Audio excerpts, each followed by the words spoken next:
What do you do when the man you've devoted your life to, the one you built a family with, looks you in the eyes and says he's leaving for a love he had before you were even a thought? My name is Eleanor Prescott, Nora to those who know me, and at 58, I thought I'd tasted every shade of sorrow. But nothing could have braced me for the day my husband Vince walked out of our Ohio home, his suitcase packed, to chase his high school sweetheart Scarlett Hayes. Worse, I discovered our daughter Avery had known about their affair for months and kept silent. That betrayal burned deeper than any wound. But let me tell you this, when they thought they'd left me in pieces, I was just warming up. My comeback wasn't just for me, it was a thunderclap that left them both reeling. Subscribe to the channel and comment where you're watching from, because this story is about to take you on an emotional journey you won't soon forget. I've always been the anchor of our family, the one who kept everything steady. For 32 years, I poured my heart into our marriage, our home, and our daughter. Vince and I met in college back when disco was king, and his sly grin could light up a room. We settled in Dayton, in a charming 3-bedroom ranch house with a wide front porch, a backyard where Avery learned to skateboard, and a kitchen where I'd bake apple turnovers every Sunday. I worked as a school librarian not for the money, but because I loved seeing kids' faces glow when they found the right book. Vince was a mechanic, hands always smudged with grease, but he'd come home and pull me close like I was his everything. I thought we were unbreakable. Avery was our shining star, born 2 years after we said I do. I spent sleepless nights soothing her through teething, drove her to ballet lessons, and saved every dime for her college fund. Even after she moved to Chicago for a branding job, we talked weekly, her voice sparkling as she shared stories of her latest pitch or a trendy bistro she'd tried. I thought we were close. I thought I knew my family like the back of my hand. I was dead wrong. It was Avery's 30th birthday party that shattered everything. I'd spent weeks planning a backyard barbecue at our house, going all out. I strung fairy lights across the porch, smoked brisket for the grill, and baked her childhood favorite, a 3-layer lemon cake with cream cheese frosting. The air was thick with the scent of charcoal and summer blooms, and I wore my best sundress, a deep teal, one Vince always said made me radiant. I was thrumming with excitement, picturing Avery's smile when she saw the surprise guests, her high school crew, her cousins, even her grouchy Uncle Ray, who never left his armchair for anyone. Vince had been distant for months, but I blamed it on the garage. He'd been working late, always texting, but I trusted him. Why wouldn't I? He was my Vince, the man who'd held me through my mom's funeral, who'd built Avery a treehouse with his own hands. That day, he was quieter than ever, skulking at the party's edge, glued to his phone.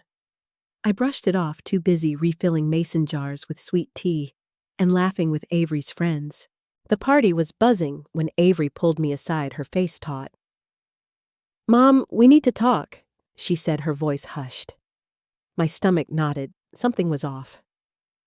She led me into the kitchen where the fridge's drone drowned out the music outside. Then she dropped the bomb. "Dad's leaving.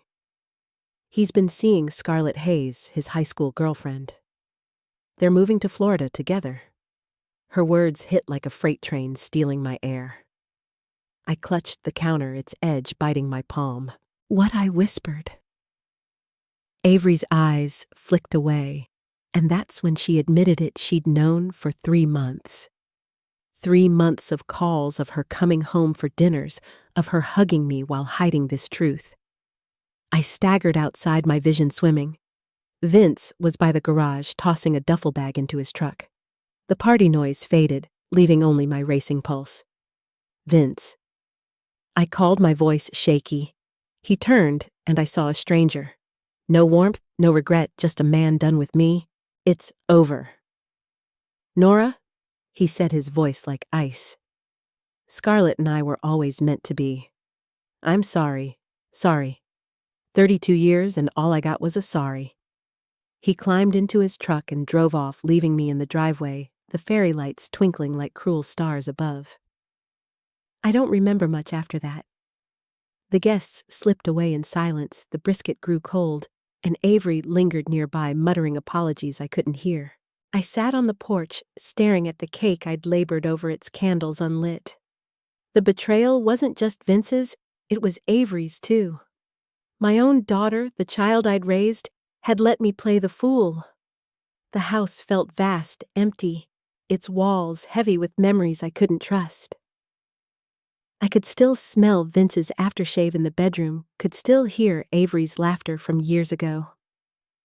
But that night, as the stars burned coldly above, something stirred in me. Not just pain, but a spark of something fierce, unstoppable. They thought they'd broken me. They had no idea what I was capable of. The days after Vince drove away blurred into a haze of grief and disbelief. I'd wake up in our king-sized bed reaching for him, only to find cold sheets and the faint scent of his aftershave lingering like a ghost. The house, once filled with laughter and the clatter of Sunday breakfasts, was now a tomb of memories. Every creak of the floorboards, every photo on the mantel, Vince and me at Niagara Falls, Avery's gap-toothed grin at her 5th birthday, felt like a lie. But it wasn't just Vince's betrayal that gnawed at me. Avery's silence, her choice to protect her father over me, was a wound that wouldn't stop bleeding. I'd raised her, sacrificed for her, and yet she'd stood by while I was blindsided. I felt like a fool, invisible in my own life, and then just when I thought the pain couldn't deepen, I found something that turned my heartbreak into rage. At first, I tried to keep busy. I'd spent 32 years as the heart of this family, and I couldn't just stop. I cleaned the house obsessively, scrubbing the kitchen counters until my hands were raw, as if I could erase the betrayal. I called Avery, leaving voicemails she didn't return. "Sweetheart, let's talk," I'd say, my voice cracking. "I just want to understand." Silence. I even texted Vince asking if he'd come back to discuss the house, the bills, anything. His reply was a single line. "It's over, Nora. Let it go." Each rejection was a fresh cut, but I clung to the hope that this was a phase, that my family would come back to me. Avery had always been my pride, my golden girl. When she was little, she'd crawl into my lap calling me mama in that soft, sleepy voice, promising we'd always be best friends. I'd worked extra hours at the library to pay for her dance costumes, driven 60 miles to her college for move-in day, and cheered louder than anyone at her graduation. Even when she moved to Chicago, I'd send care packages, her favorite peanut butter cookies, a scarf I'd knitted because that's what mothers do. But now, she was a stranger. I kept replaying her words in the kitchen, "Dad's leaving. He's been seeing Scarlett." 3 months, she'd known 3 months of lying to my face. I wondered if she'd laughed with Vince about it, if they'd pitied me, the clueless wife planning a party, while they planned their escape. Vince was no better. He'd been my rock, my partner through every storm. When my mom passed, he'd stayed up all night holding me as I sobbed. When we struggled to pay the mortgage in the 90s, he'd taken double shifts at the garage. We'd dreamed of retiring to a cabin by Lake Erie, just the two of us sipping coffee on a porch swing. But now, I saw the truth. Those dreams were mine, not his. Scarlett Hayes. His high school flame had always lingered in his heart. I remembered her vaguely from old yearbook photos.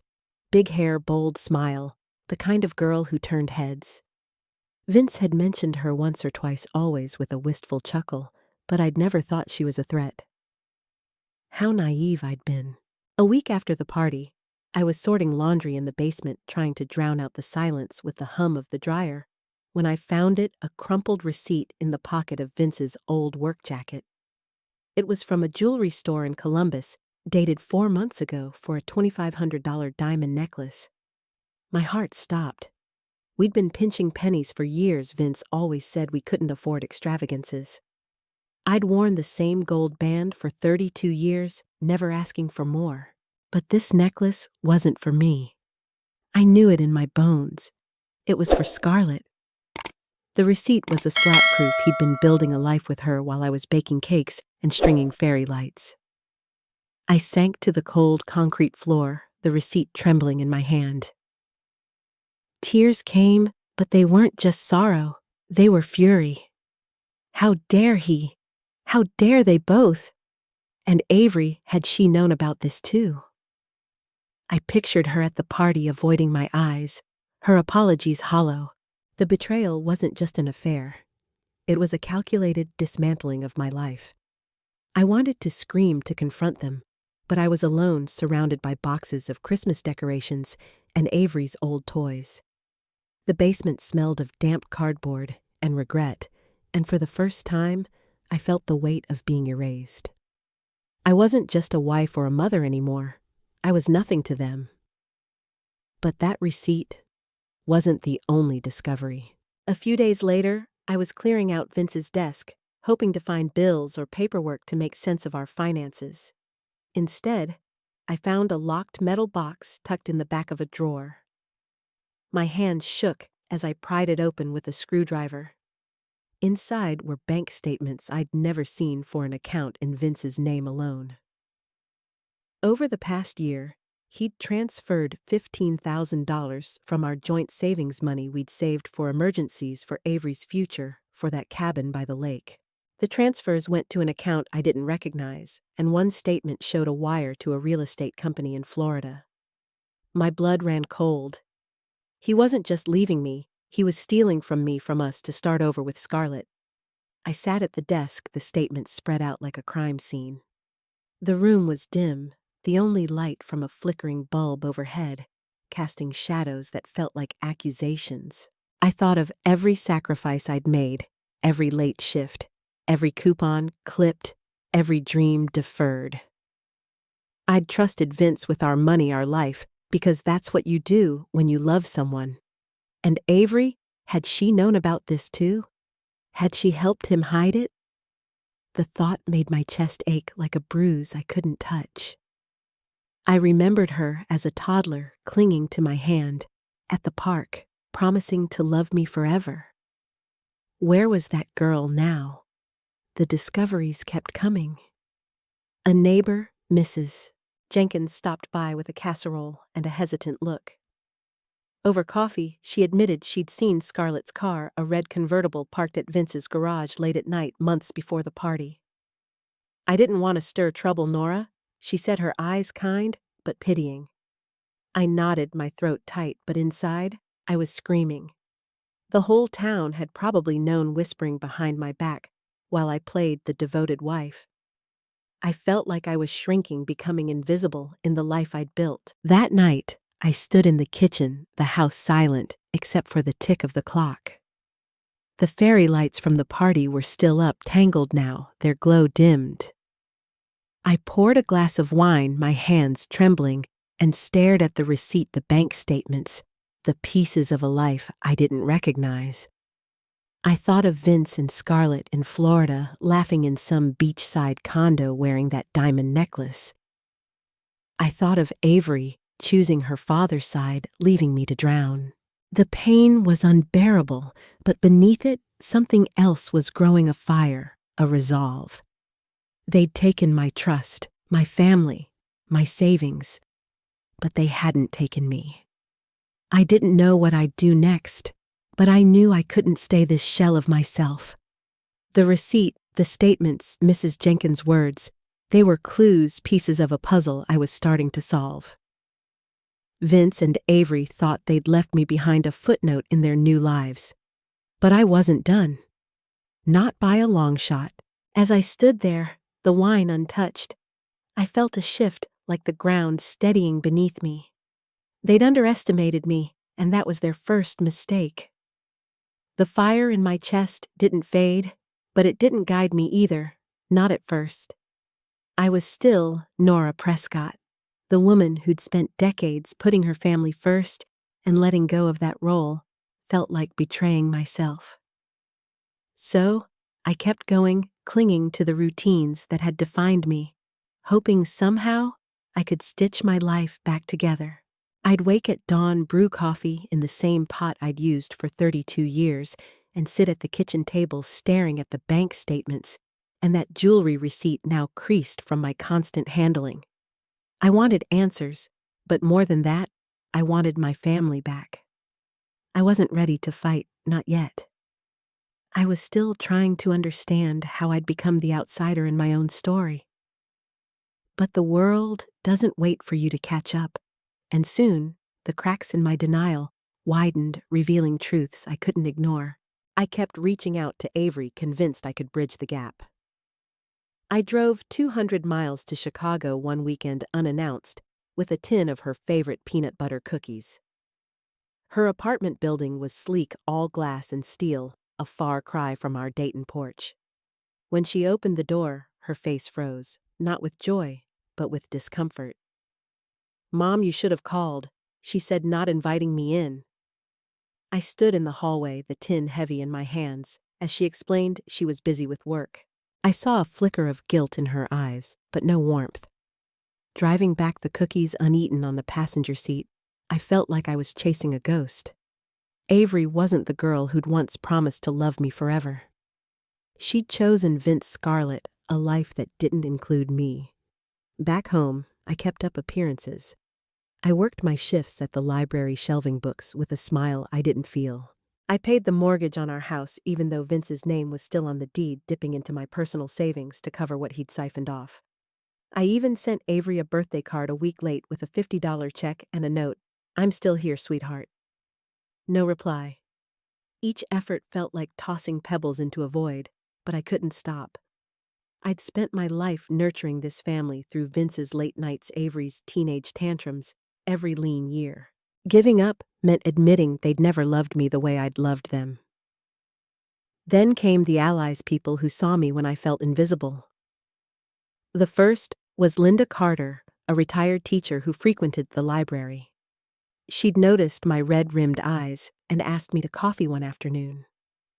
Over steaming mugs at a diner, I spilled everything: Vince's affair, Avery's, Silence, the stolen savings. Linda listened, her silver hair catching the light, and when I finished, she squeezed my hand. "Nora, you're not just a wife or a mother. You're a woman with a fire in you. Don't let them snuff it out." Her words were a lifeline, the first time I'd felt seen in months. She told me her own story, how her sister had cut her off after a dispute over their parents' estate, and how she'd rebuilt her life through painting and new friendships. "You don't need their approval to thrive," she said. I clung to that, replaying it when the loneliness crept in. The second ally was unexpected. Paul Grayson, a lawyer I'd met years ago at a school fundraiser. I ran into him at the grocery store, fumbling with a bag of apples while trying not to cry. He noticed my shaking hands and gently asked if I was okay. I didn't plan to tell him, but the words tumbled out: the receipt, the bank statements, Vince's betrayal. Paul's face hardened. "Nora, you need to protect yourself. That money's yours too. Let me look into it." He offered to review my finances pro bono, no strings attached. I hesitated, afraid of stirring trouble, but his steady gaze gave me courage. I handed over copies of the statements, feeling a flicker of hope. Maybe I wasn't as powerless as I thought. While Paul dug into the paperwork, I kept digging, too driven by a need to understand the depth of Vince's deception. I started checking our old computer, a clunky desktop in the den where Vince had handled our bills. I wasn't tech-savvy, but I found his email logged in, forgotten in his rush to leave. My heart pounded as I scrolled through messages. Most were mundane garage invoices, spam, but one thread buried in a folder labeled work stopped me cold. It was between Vince and Scarlett, dated 6 months before the party. "Can't wait to start over in Naples," Scarlett wrote. "The condo's perfect." Vince replied, "Just a few months, babe. I'm moving the money now." My hands shook as I read on. They'd planned everything: dates, flights, a new life, while I was oblivious, planning Avery's party. But the real gut punch came later in the thread. Scarlett mentioned Avery. "Your daughter's on board, right? We don't need any drama." Vince's reply was brief. Avery's fine. She won't tell Nora. I stared at the screen, the words blurring through tears. Avery hadn't just known she'd been complicit, actively hiding their plans. I thought of her at the party, her tense face, her rushed confession. She hadn't told me out of guilt. She'd told me because Vince was already gone and she couldn't avoid it anymore. My daughter, my baby, had chosen their side, knowing it would break me. The room spun, the computer's hum loud in my ears like a warning I'd ignored for too long. I printed the emails, my hands trembling, and tucked them into a folder with the bank statements. The den smelled of dust and old books, a space I'd once loved, but now felt like a crime scene. I wanted to call Avery to scream, to demand why she'd done this, but I didn't. Not yet. Something in me was shifting, hardening. I wasn't ready to confront her, but I was done begging for her love. The breaking point came a week later. Paul called me to his office, a small space downtown, with chipped paint and a view of the river. He spread out documents on his desk, his expression grim. "Nora, it's worse than we thought," he said. "The $15,000 Vince had transferred wasn't the half of it. Paul had traced the account to a trust Vince had set up, naming Scarlett as the beneficiary. Worse, Vince had taken out a $50,000 loan against our house without my knowledge, forging my signature on the paperwork. The loan payments were draining our joint account, and if I didn't act soon, I could lose the house entirely. He's been planning this for years," Paul said, his voice steady but kind. "But you've got options. We can fight this." I sat there, the leather chair creaking under me, the river outside glinting like broken glass. Years. Vince hadn't just fallen for Scarlett. He'd orchestrated a theft, a betrayal so calculated it stole my breath. And Avery's role in it, her silence felt like a second knife. I thought of the house, its wraparound porch, the backyard where Avery had learned to skateboard. It was all I had left, and they were trying to take that too. The weight of it, 32 years of trust, love, sacrifice, all for nothing, crushed me. But then I saw Avery's face in my mind, not the child I'd raised, but the woman who'd lied to me, and Vince's smug "I'm sorry" as he drove away. Something snapped. I looked at Paul, my voice steady for the first time in months. "What do I need to do?" He outlined a plan: freeze the accounts contest, the loan demand, an audit of the trust. It was risky, expensive, but I didn't care. I'd been passive too long, hoping love would fix what they'd broken. No more. That night, I sat in the den, the folder of emails and statements open before me.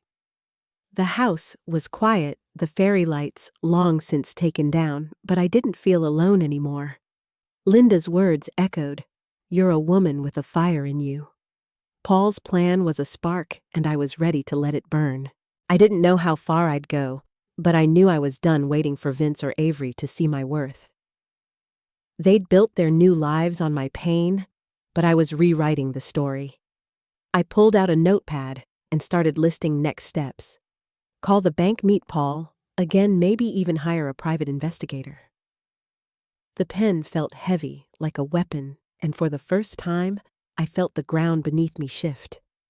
They'd pushed me too far, and now they'd see what Nora Prescott was made of. The spark Paul ignited in his office didn't flicker. It roared.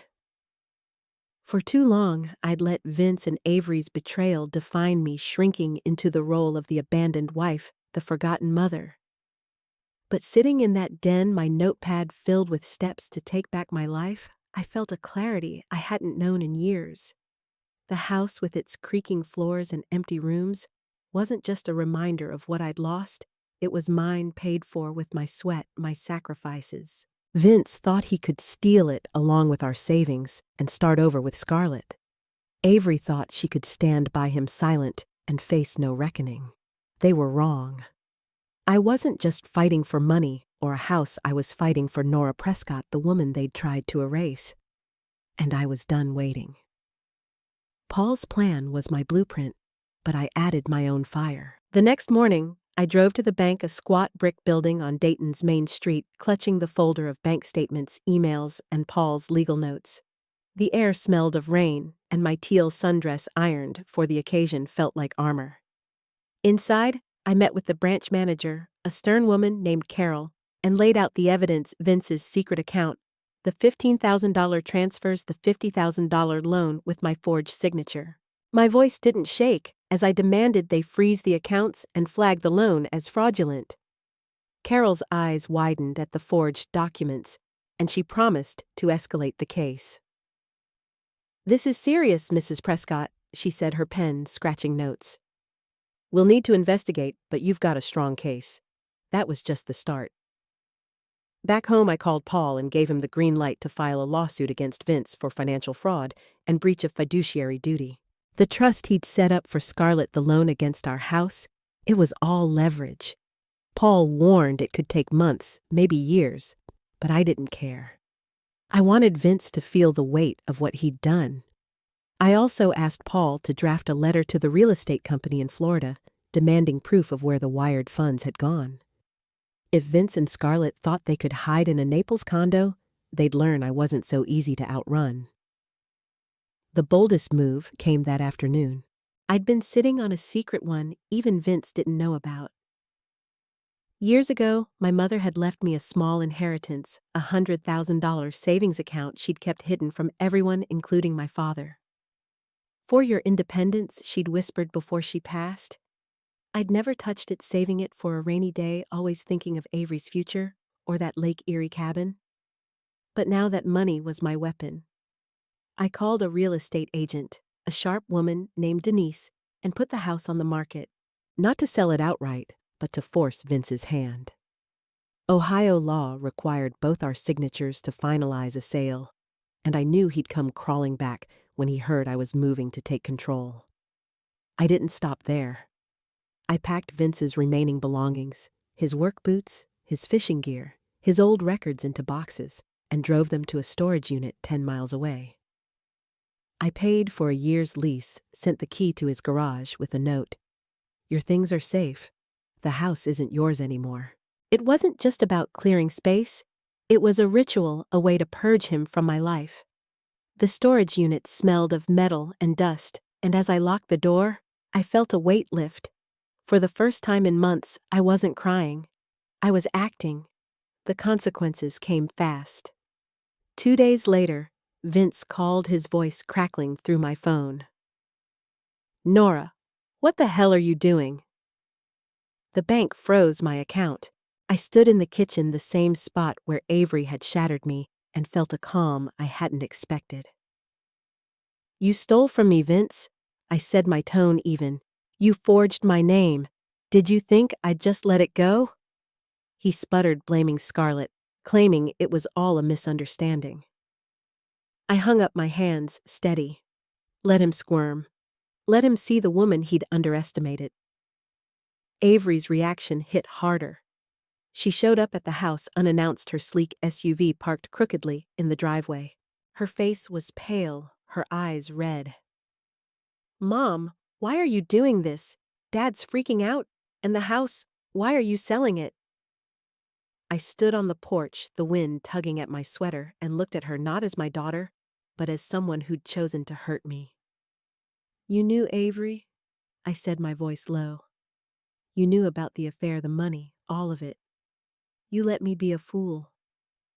She opened her mouth, then closed it, tears spilling. "I didn't mean to hurt you," she whispered. But her words felt hollow, like the apologies at her party. I didn't invite her in. I couldn't. Not yet. That night, I stood in the backyard, the grass cool under my bare feet. The fairy lights were gone, but the stars were bright, sharper than I'd ever noticed. I thought of the house, the life I'd built, and the woman I'd been so trusting, so willing to give everything. That Nora was still there, but she was stronger now, forged in pain and resolve. Selling the house, freezing the accounts, boxing up Vince's life, it wasn't just about money or revenge. It was about reclaiming me. I felt free, not entirely whole, but unburdened, like I'd shed a skin that no longer fit. Vince's panic, Avery's tears, they were proof my actions had landed.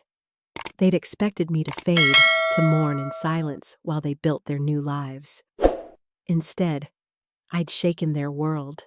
The lawsuit was just beginning. The house sale was a gambit, and my mother's inheritance was my ace. I didn't know how they'd fight back, but I was ready. The backyard stretched before me, once Avery's playground, now a blank canvas. I closed my eyes, the night air sharp in my lungs, and felt a power I'd forgotten I had. They'd tried to break me, but I was rising, and this was only the beginning. The stars I'd stared at in the backyard that night after shaking Vince and Avery's world stayed with me, a reminder that I'd taken back my power. But reclaiming myself wasn't a single moment. It was a battle, one that didn't end with a locked storage unit or a frozen bank account. Vince and Avery weren't going to let my actions slide, and I knew they'd push back, desperate to regain control. I was ready, though. The house, with its wraparound porch and creaking floors, was my fortress now, and I wasn't the same Nora who'd begged for their love. I was building something new, not just for survival, but to thrive, and every step forward felt like a brick laid in a foundation they couldn't touch. Vince's first counterattack came a week after I hung up on him. A letter arrived from a lawyer in Florida, slick and aggressive, claiming I had no right to freeze the accounts or contest the loan. It accused me of obstructing Vince's financial autonomy and demanded I withdraw the lawsuit or face countersuit.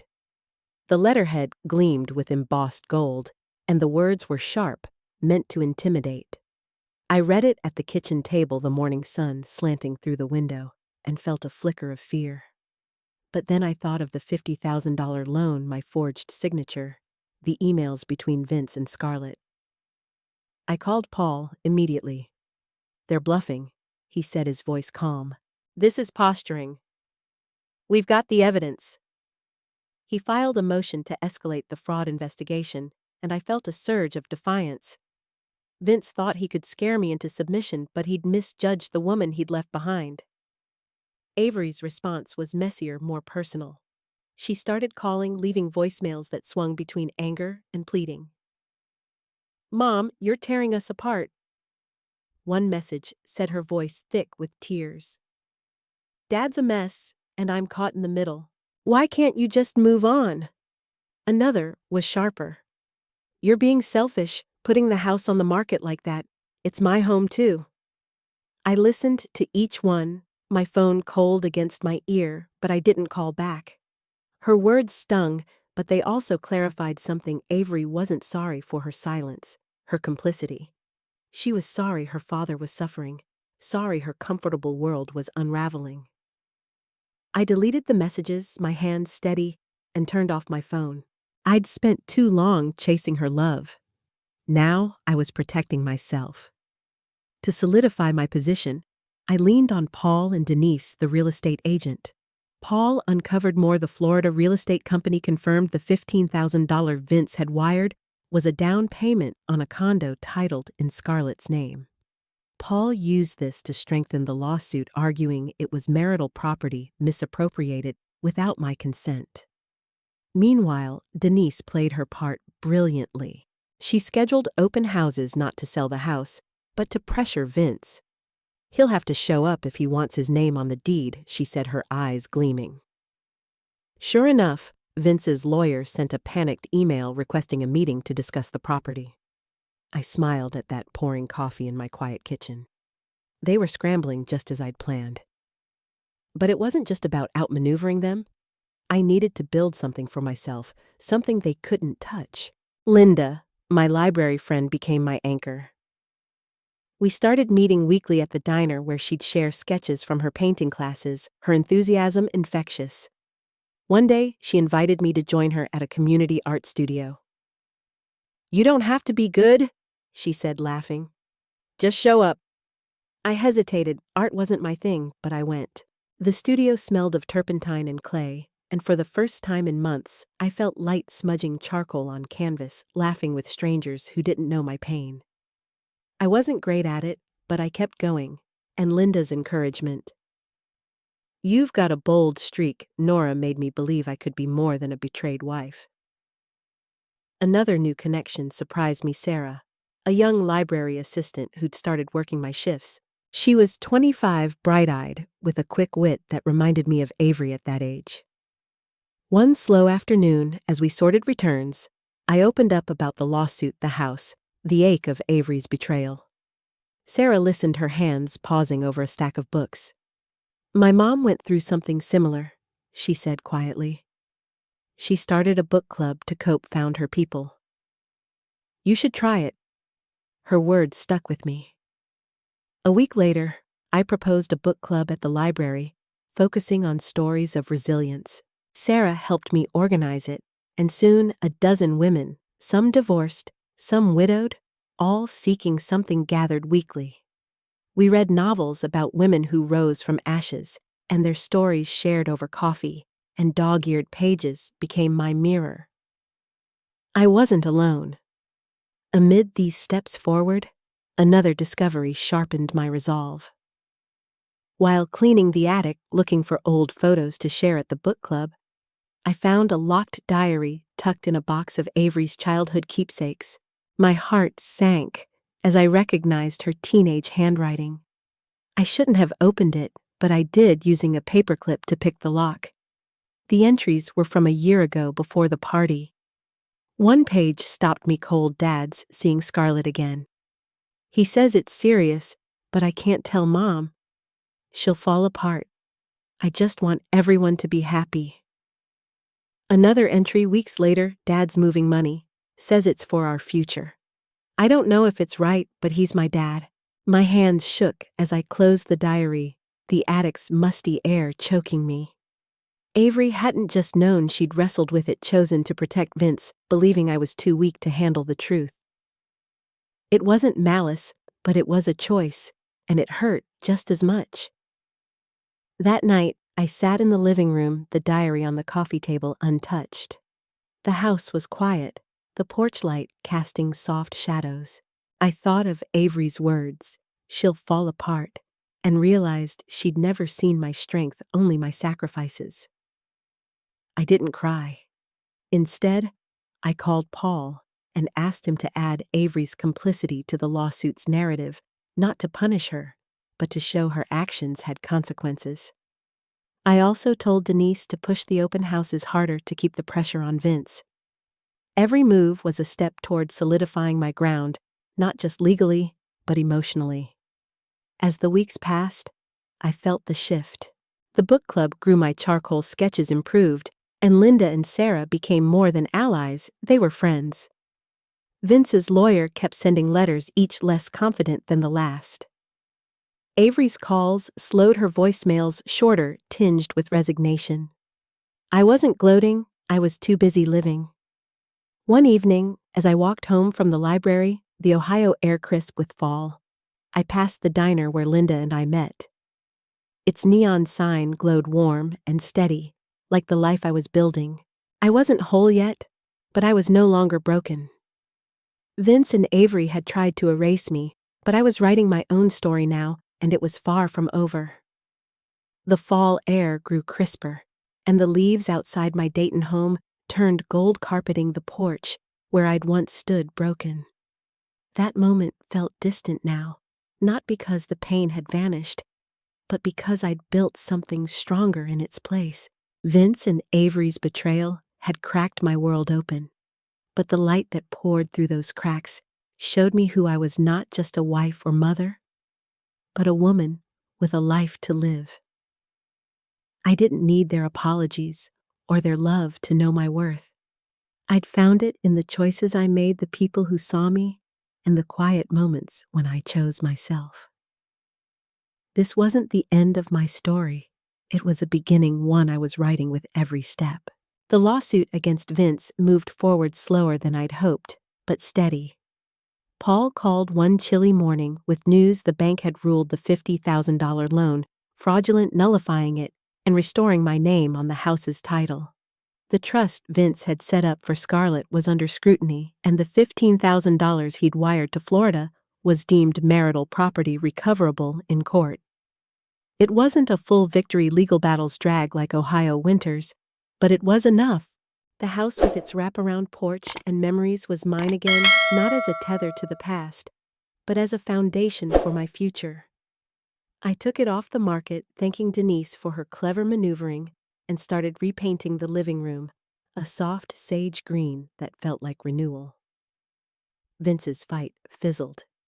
His lawyer's letters stopped, replaced by a single email offering to settle out of court.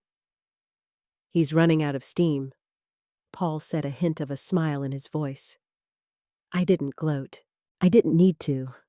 Escalated to fraud, and I wasn't backing down. Vince's panic, his scrambling, was consequence enough. I pictured him in that Naples condo, Scarlett's diamond necklace glinting, and felt nothing, not anger, not sorrow, just distance. He was a chapter I'd closed, his aftershave no longer haunting my bedroom. Avery was harder. Her calls had stopped, but one evening, as I was leaving the library, I found her waiting by my car, her coat pulled tight against the wind. Her face was softer, tired, not the defiant woman who'd stood on my porch. "Mom," she said, her voice small. "Can we talk?" My heart tugged, but I kept my distance, nodding toward the diner across the street. Over coffee, she spoke haltingly about her guilt, her fear of losing Vince, her belief that hiding his affair would protect us all. "I was wrong," she said, tears falling. "I didn't see how strong you were." I listened, my hands wrapped around my mug, the diner's neon hum a steady backdrop. I didn't forgive her, not yet, but I saw her not as the child I'd lost, but as a woman grappling with her mistakes. "I need time, Avery," I said, my voice firm but not cruel. She nodded, leaving a folded note with her number. I kept it, but I didn't call. Healing wasn't her gift to give, it was mine to claim. My new life took shape in ways I hadn't expected.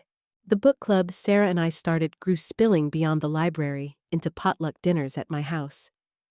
We'd crowd around my dining table, swapping stories of triumph over meatloaf and apple pie, the laughter louder than the pain we'd left behind. Linda's paintings decorated my walls, bold slashes of color that matched the energy I felt. I kept sketching too, my charcoal drawings less timid, some even displayed at the community studio's annual show. One piece, a woman standing under a starry sky, sold for $75, and I framed the check not for the money, but for the proof I was creating again. Sarah became a constant, her quick laugh, a reminder of joy I'd forgotten. She invited me to her mother's house for Thanksgiving, a small gathering of misfits who'd rebuilt their lives. I brought my apple turnovers, and as we ate, I shared my story, not with anger, but with pride. Sarah's mom raised her glass, toasting women who rise. I clinked my glass, the warmth of the room wrapping around me like a quilt.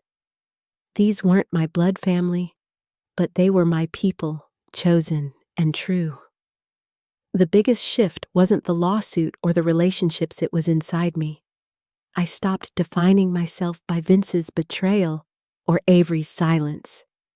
I was Nora Prescott, 58, a librarian, an artist, a friend, a woman who'd faced the worst and found her fire. I started a journal, not like Avery's diary of secrets, but a record of my day's sketches, book club quotes. Moments of quiet joy, like the morning I watched the sunrise from my porch, coffee in hand, the world still and mine. It wasn't about erasing the past, but building on it brick by brick. One evening, as winter loomed, I walked to the backyard, the grass brittle underfoot. The stars were out sharper than that night I'd stood here reclaiming my power. I thought of the party, the fairy lights, the cake I'd baked for a daughter who'd hidden the truth. I thought of Vince driving away and the woman I'd been so sure love would hold us together. That woman was still part of me, but she wasn't all of me. I'd lost a marriage, a daughter's trust, but I'd gained myself. The air was cold, my breath visible, but I felt warm, rooted. This was my life now, imperfect, hard won, but mine. and it was enough. My journey taught me that no betrayal, no matter how deep, can define you unless you let it.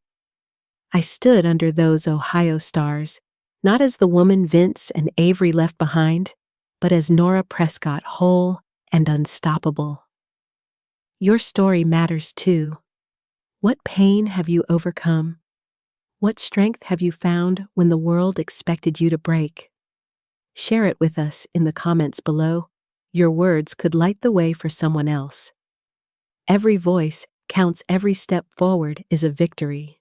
You don't need permission to rise, to rebuild, to claim your worth. The diner's neon glow, the laughter of new friends, the quiet of my porch at dawn, they're reminders that life waits for no one. So tell us, what's your story? Join this community of warriors and let's show the world that we're never too old, never too broken to start again.